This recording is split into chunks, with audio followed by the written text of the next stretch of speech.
Hey, what's going on, family? This is Scrapbook Boxing, Museum of the Forgotten Fisticuffs series. I want to take a look at a fight that took place on June 8th, 2002, with Lennox the Lion Lewis, Iron Mike Tyson. I believe he was Mighty Mike Tyson at the time.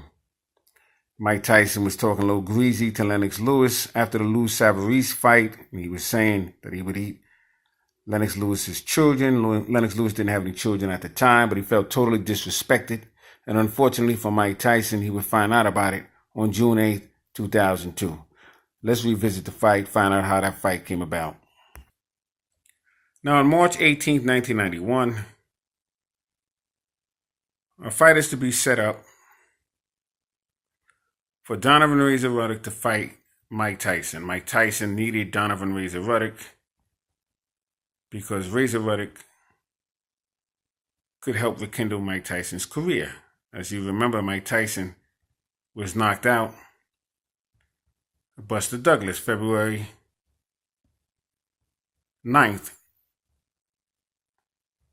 1990. And when this fight was to be announced, a lot of people thought it was suicide for Mike Tyson because Mike Tyson, like I said, he came off of that loss with Buster Douglas. And Razor Ruddock, I was at the fight in Madison Square Garden when he put the smash on the chin of Michael Dynamite Dokes. Dokes, unfortunately for him, rest in peace to him, he was out for about 7 minutes. And it wasn't until I got home, as a matter of fact, it's when I found out he was still breathing. But it was some fight. And all of a sudden, Donovan Razor Ruddock put the smash, like I said, on Michael Dokes' chin. And it was bye-bye time for Michael Dokes. So you see Rich Ketty in the background there. He became Mike Tyson's trainer. Rich Ketty, no disrespect to him, he wasn't a trainer for the style of Mike Tyson. Don King owed him a favor. Basically owed him some money. And that was the way to pay back his debt, by putting him in a corner. Mike Tyson. So this fight would be set. Donovan Razor Ruddock, I am Mike Tyson. So the fight was going pretty good.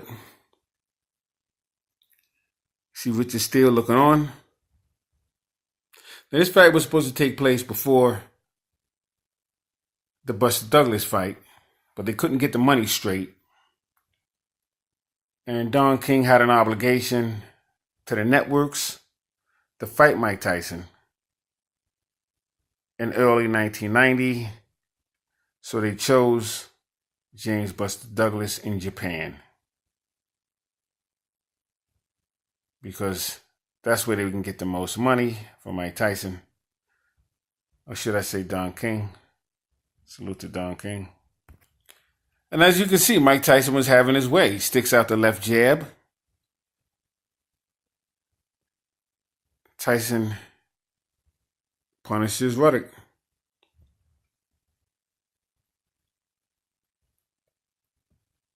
You can see here, Donovan Razor Ruddock putting it to the chin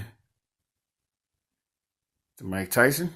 So it was a very good fight leading up to the 7th round.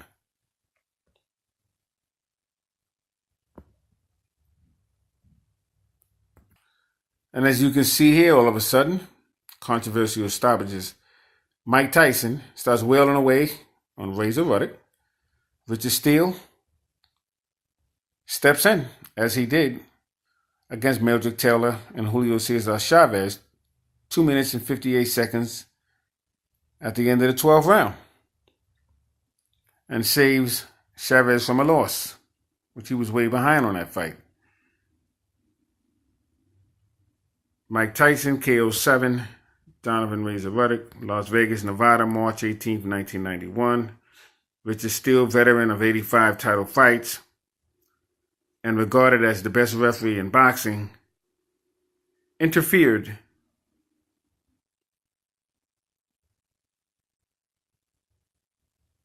He interfered after Tyson staggered Ruddock with a combination in the 12th round.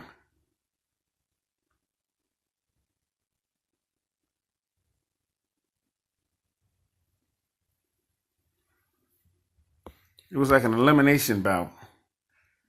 So here you have a rematch, and this time they place Mills Lane in that fight. And this time Mike Tyson won decisively, dropping Donovan Razor Ruddock in both fights.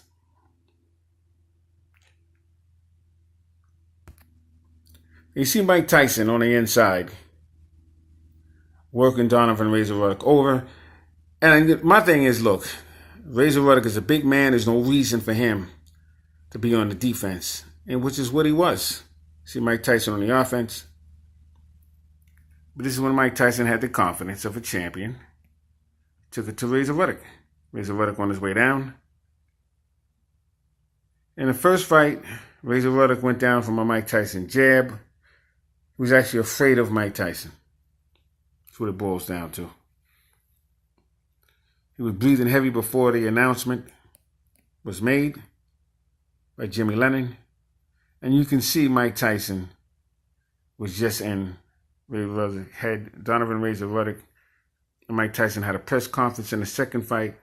Mike Tyson just switched on him and was talking real greasy to him. And Ruddock couldn't understand it. He couldn't understand psychological warfare. That's basically what that was.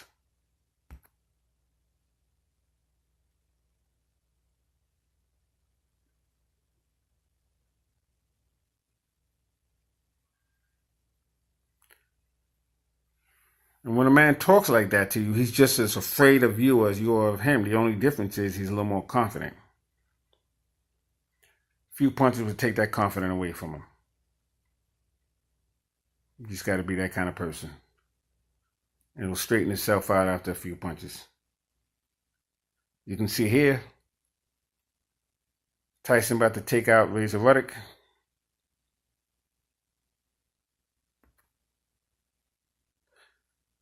And those are two classic fights. I must say, I enjoy watching those fights. Very, very good fights with Donovan Razor Ruddock and Mike Tyson. Perfectly matched opponents at the time of Mike Tyson's career. And here you see Richard Steele stepping in, stop the fight. In the 7th round, Ruddock says he could have continued. He was just taking a breather. And here goes the ball. Now you see this man right here. This is Kenny Bayless. Kenny Bayless used to be an inspector. In fact, he was the inspector of a lot of Las Vegas fights. Back when Hearns fought Hagler, he was the inspector for that fight.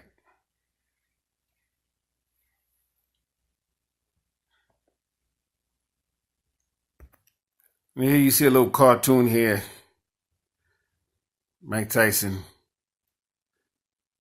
has Razor Ruddock like a puppet. Iron Mike. And then you see Mike Tyson and Razor Ruddock punching Richard Steele in the face. Mike Tyson celebrating in victory. This was the first stoppage in the 7th round. This is crazy. And then you got Mike Tyson and Razor Ruddock. As there's a melee in the ring happening. They're having a good old time. Wow, where's Richard Steele when we really need him? This is crazy. All right, so let's get on to this. Let's have a little fun here. Let's get on to this fight with Mike Tyson and Lennox Lewis. So here you have it. You have Lennox Lewis and Mike Tyson. And as I said earlier, that fight took place on June 8th, 2002. But unfortunately, that fight took place too late. It did. The fight took place too late. Here you have Lennox Lewis. Because see, Lennox Lewis, Mike Tyson began his professional career in 1985. First round knockout, Hector Mercedes, but he was trying out for the 84 Olympics. Lennox Lewis waited to 1988. He stopped Riddick Bowe in the Olympics, gold medal round. And here you have, which they say Riddick Bowe actually quit, you know. What are we going to do? Lennox Lewis, September 2nd. He was born in 1965. He was 245 pounds. He weighed 245. He stood 6'5" and he had an 84-inch reach. On the other hand, Mike Tyson was born June 30th, 1966. He weighed 225 pounds and stood 5'11". And Mike Tyson was really like 5'10" and a half inches. I know I can't talk today. His reach was 71 inches. Lennox Lewis is 84 inches. Now, what's crazy is the ball. Press conference. Mike Tyson and Lennox Lewis were standing several feet from one another, but they was facing each other. Supposed to be a photo op. Mike Tyson balls up his fist and starts walking over to Lennox Lewis. Lennox Lewis didn't know what to make of it. So as soon as Mike Tyson got close to him, he threw a kiss at Lennox Lewis. Lennox Lewis just dropped him. Well, he didn't drop him, but he decked him. And Mike Tyson had an abrasion over his head. This is at the press conference. And then Lennox Lewis claimed that Mike Tyson, he showed a picture, Mike Tyson biting his leg. And complete mayhem, as you can see here. Lennox Lewis trying to stop Mike Tyson from coming in. And he throws a right hand at Mike Tyson. But as you can see, the fight was no contest. You can't bring the fight to Lennox Lewis that way. Mike Tyson brings Ronnie Shield into the dressing room the day of the fight. First time Ronnie Shield even saw Mike Tyson in preparation of the fight. Did a little pad work, but that was it. No training with Ronnie Shields at all. Just saw him for the first time in the dressing room. And there's nothing he can do for Mike Tyson. He didn't have enough preparation. He didn't have any preparation, actually. And Ronnie Shields told Mike Tyson at the end of the 7th round, I'm not going to let you do this. Either you fight or I'm going to stop the fight. So he gave him another round, and Lennox Lewis did it for him. You see Mike Tyson. And this is exactly how Dick Tiger looked when Bob Foster dropped him. Frightening moment. Mike Tyson's head is moving around, moving around, but his shoulders are glued to the canvas. Amazing.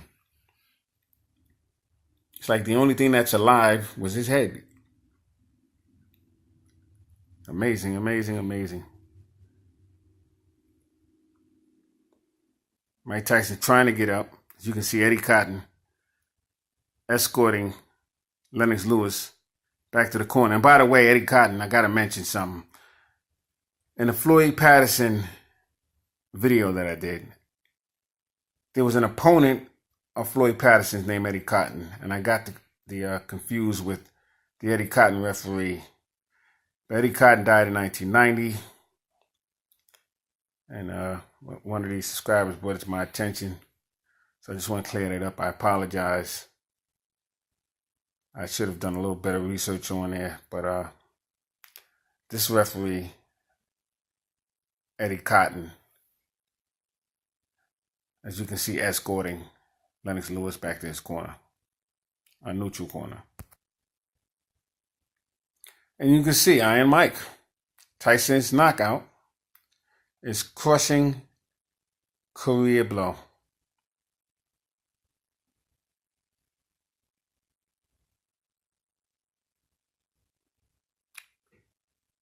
Beautiful right hand punch. Tyson absolutely, if you look at his eyes, he doesn't know where he is. He can't even see out of his left eye. Right eye basically closed. All you see is the whiteness of his eye. No pupil.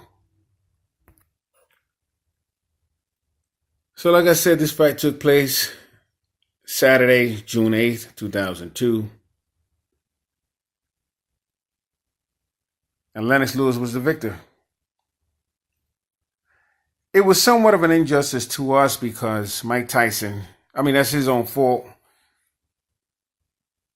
but he was in no condition to fight Lennox Lewis.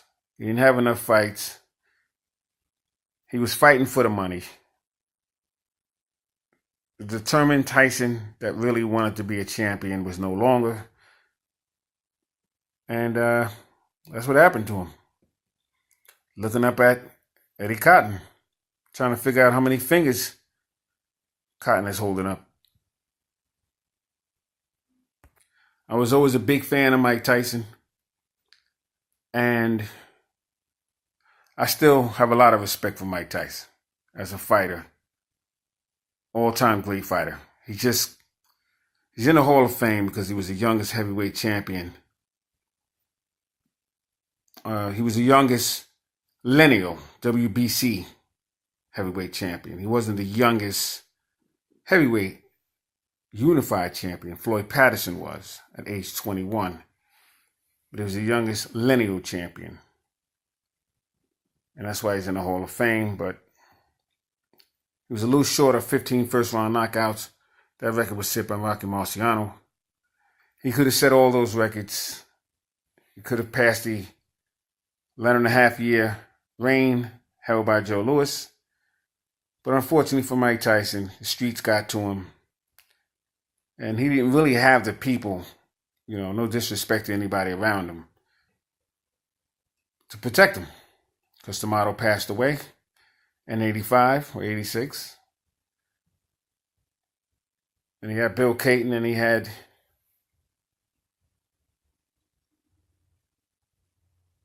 others, but, Jacobs passed away and was what it was. But salute to this fight. Lennox Lion Lewis versus Iron Mike Tyson. This is Scrapbook Boxing, Museum of the Forgotten Fisticuffs series. Thanks for hanging in there with me. No great fights or fighters are forgotten on my channel. Salute. Salute to my subscribers.